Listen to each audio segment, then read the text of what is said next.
ekikolwa General Muhoozi Kainerugaba kye yakoze ekyokukwata ssenkaggale w'ekibiina kya PFF ate nga yaliko Lord w'ekibuga Kampala Ssaalongo Erias Lukwago, amazima go kikolwa kibi nnyo. Naye kyewuunyisa nti abakulu bonna mu ggwanga Uganda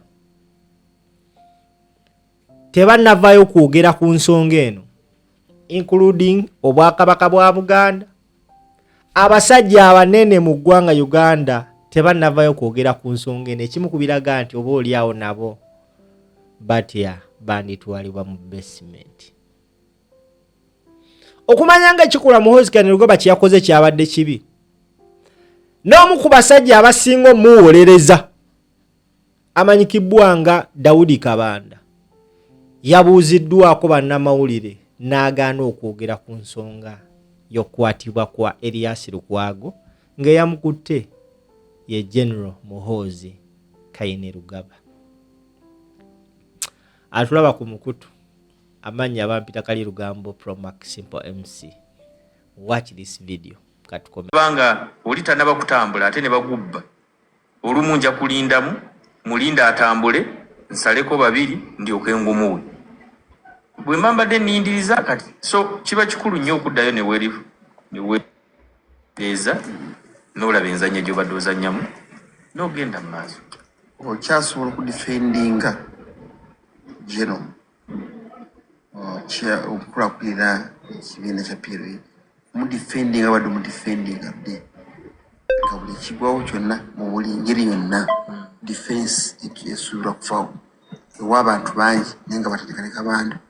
Yeah, because ndi mwetegefu okudifendinga chairman wange wa PLO kubanga lwaki ndifendinga chairman wange wa PLO tetuli mu PLO lwa bifu tuli mu PLO kubanga twagala okusamba mu Champions League weerabidde ate n'ekikopo tukikole ki tukitwale kakati tukyali mu kakopo kano bw'oba tomudifendinze nga mukyali mu kakopo kano bagenda bazzaayo wansi okutandika kujja kubeera kuzibu so nja kumudifendinga mpaka nga tutuuse mu Champions League ate mu Champions League tulwane n'ekikopo tukikole ki tukitwale kubanga kati wakyaliwo teams eziri awo situlaba nga twetaaga okuyisa. Omukulu erifandinga omukulu waliwo eyakwatibwa n'agamba oyo tumuyigiriza lunankole bona abala bakwatibwa kati n'olwaliro lwekwatiddwa ebyo byonna boobiraba tuli mwakisagira mu busaagizi nemugamba agenze kujja lunankole gwenga bwolaba embeera yenaabe emmanya y'enkoko ani amukutte leero CDF oba chairman wa PLO manyi wambuze ekibuzo nekuga nti nja kudifendinga nnyo chairman wa PLO era kyagenda mu maaso kati biri ayinza okuba nga abikoledde mu kapasite ya CDF engeri gy'abikoledde mu kapasite ya CDF mbadde nja kumusaba onoonye kurisi magezi ebyabiddemu kati biri ebyaso biriwo ebyokuyiga olunankole nabyo alabika yabikolera mu kapasite kubanga ebyo teyaŋŋambako alina kyeyanjigiriza kye bayita need to know bye batagambye tobigendamu abalina okubinnyonnyola babinnyonnyola bw'olaba nga awandiise wano naga nti aba PLO mwenna njagala mulumba embasi awo mpita ne bwe naabasinze mwogezi nja kujja nnyinnyonnyole lwaki naye bino ebirala amagye gakoze bwe gati simanyi oba bagasindise mu capacity ya senior presidential advisor on special operations eyo eyinza okuba nga special operation emuweereddwa president kakati ebyo siyinza genda yeyo. waliwo message eri wano egamba nze Senkumba ndi weeruweeru Kakinzi okudda ebbali n'oleka ali mu bwangu n'ayitawo kikolwa kyabuzira nnyo omutuba ne woba otambula kirongo obadde otambula n'omuntu atambula ku speedi okutambulirako tomutegera n'emiina mu boti n'ayitawo mbu kikolwa kyabuzira nnyo era mbikola nnyo nga bobo indeed kikolwa kya buzira nnyo kubanga ekisooka tomanyi lwaki atambula nnyo agoba gwe oba kakati buli lw'oyimiriramu kikuyamba okweteekateeka nti ono bw'asumulula ajja kuba neetegese n'omuleka ye n'ayitawo n'agenda gy'alaga otherwise oyinza okulemerawo ate n'akutomera butomezi. Mukyana Konde w'Ekasubi agambye neebaza nnyo Honorable Kabanda nze ayina kyankolera webale nnyo webale ddala bambi kisanyusa nnyo ku kintu kyonna kyewamukolera oyo. Mukyala Jemba nasiyesiira bulungi andabe yono nze Sefviiri Ekawaala Honorable Kabanda kati abantu beekasambya ogenda kubakolera nnyo kubanga olina obudde mutuufu. Nyina obudde olw'ensonga nti n'amasimu gajja kendeera okimanyi nyina layini emu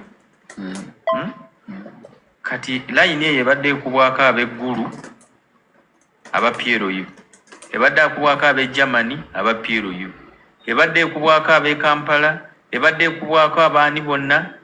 Kati layini eyo y'abantu beekasambya. Siina layini gye nali naterawo bantu beekasambya nti mukube kweno. Siina layini gye nali naterawo bantu ba PLU nti mukube kweno. So kati abantu beekasambya balina obudde era kyova olaba ku weekend bwe nali njogeramu n'ow'amawulire yambuuza kati ogenda kukola kinenga nti ngenda concentratinga nnyo ku bintu ebyange ng'omuntu n'abantu beekasambya abansindika mu palamenti okweyongera okubaweereza n'okubasakira. Okay. Mbalamusiza nnyo omukulu atuterebudde nga bannamubende mutiitizi nnyo singa yali pulezidenti w'eggwanga lino singa yali suulawo dda atuyiye nze sigadde ne mukatuliki ow'emadudu ow'emadudu President Moi mu 2022 yali akyayagala okusigala nga president naye ne bamugamba olw'obulungi bwa Kenya singa onoosigala nga gwe president abantu bagenda kwettaba emalewo. Yakkiriza n'asayininga endagaano n'ava ku bwa president. President Kibaki bamuwangula mu 2007 yawangulwa Raila Odinga omugenzi naye bwe yalemerako ne yeewaŋŋamya ku bukulembeze omanyi abantu abaafu e Kenya bangi nekireetera n'okukola constitution endala. Naawe obuvumu n'obuzira ate buyinza okukuleetera okutuusa ekitundu ky'okulembera mu katyabaga. Idi Amin yagamba singa nalemerako Kampala nandigiresenga Muyonga. Kyogamba nti Gaddafi eyalemerako Libya nefuuka Muyonga ye muzira. ogamba mukatuliki ngamba mukatuliki nti obutiitiizi nti eggwanga oyinza odisuulawo kati okulivaako ne lisigala nga byotaddewo biri bulungi tewali kibimenye n'okuliremerako bakuggyeko olw'empaka kubanga baba baagala entebe yo ne byewazimba bife kyekisinga. Nze nno ndowooza mu kifo ky'okubeera nga Gaddafi wakiri mbeera nga Idi Amin nziruka ne ŋŋenda naye ekibuga Kampala nenkireka nga kiyimiridde. Kati eyo conference center yandibadde weeri emundu singa yaseka nga Idi Amin tagenze singa ne byeyazimba byonna babiteeka ku ttaka. Masaka omanyi nti yakaddawo kubanga resistance yali ekyagenda maaso ey'emmundu sabasaba ng'ekuba nga gavumenti ekyalemeddewo naye singa bwe bayingira mbalala bwe bati Idi Amin yalangirira ne Masaka yandibadde teggwawo. Okay. Ali Waswa w'embalala agamba nkulamusiza muganda wange namusiriza omubaka byonna byayogedde bituufu nnyo ffe abaaliko mu nsiko batusekerera olw'okuba tuli baavu. Muneebalize obutabeeranga ayogedde erinnya n'omukulu omulala, obutabeeranga abakulu ababiri bayogedde. Nsanyuse nnyo mwami Ali Waswa Mulongo atera okunsindikira messages ezinzizaamu amaanyi n'okumpa amagezi ag'enjawulo. Mule munnaffe musajja mukulu, mwebaza nnyo, atera okumpa buli. Ande Kasozi Weekakiri Kikuba Mpanga Honorable Kabanda bamaze okumukozesa kati bamusudde ku jirikiti, ebyayogera sibikkiriza. Kasozi Ande Gwobikkiriza oba tobikkiriza nti bansudde? Okusa kuyogedde wagambye nti webasaba wennyini. Bye nayogedde oba nenkulaga ne message? Ne message nzirabye. Ne message nzirabye zimpadde. Waliwo ono omukulu ye Ismaili yekati gw'omuzeemu. Oyo obadde agamba gweateze mbyogedde gw'omuzeemu. Naawe olina okumbirirawo ng'omujulizi. Oli mukwano wange ntuzija kubira. Kubanga kati gwe at least gwe walabyeko message nzirabye nga nze nasabye. Kakati munakyalo batuweereza taata Kabanda kutumidde nnyo. Alhamdulillah omukulu oyo osanga ebikolwa ebikoleddwa ku bannayuganda ng'aba ababituusa ku bannayuganda si balala ye famire ya Yoweri Chairman Nyanzi Mutu Wawatu akagamba we yayagala okumbuuzaako neŋŋaana. Ezimu ziri mu Parliament ziri wakati w'ababaka be ab'oludda oluvuganya n'oludda akulira oludda oluvuganya Joel Senyonyi kigambo kitono ky'osemba nakyo kiteeka tanda njagala agamu ku mawulire aga trainees olunaku lw'ekyo okuwummuzibwa kw'omukulu amanyikiddwa nga Daudi Kabanda nga ssaabawandiisi w'ekisinga ez'enjita WhatsApp group eya PLU. Okusinziira ku mawulire, Muhoozi Kainerugaba akulembera WhatsApp group eno yavuddeyo n'awummuza Kabanda David Kusane Frank Gashumba ku mirimu gyabwe. Era bantu bangi nnyo batandise ojubileetinga nga bagamba nti Kabanda abaddeyo kati naye kabamuwummuze.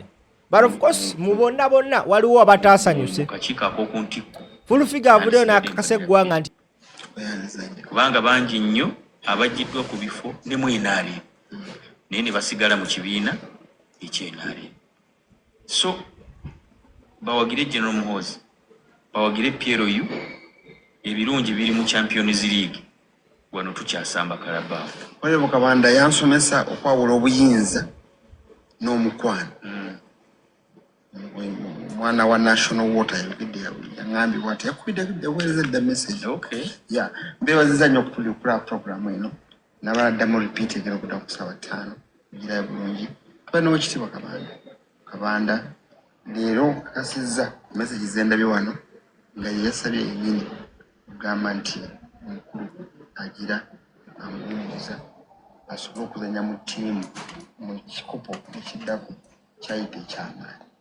Nebaza bana tukoze programu eno kizito producer wange webale bannange Adija Amatubu Dickson manambebaza kama ebikolwa ebikoleddwa ku bannayuganda ng'aba ababituusa ku bannayuganda si balala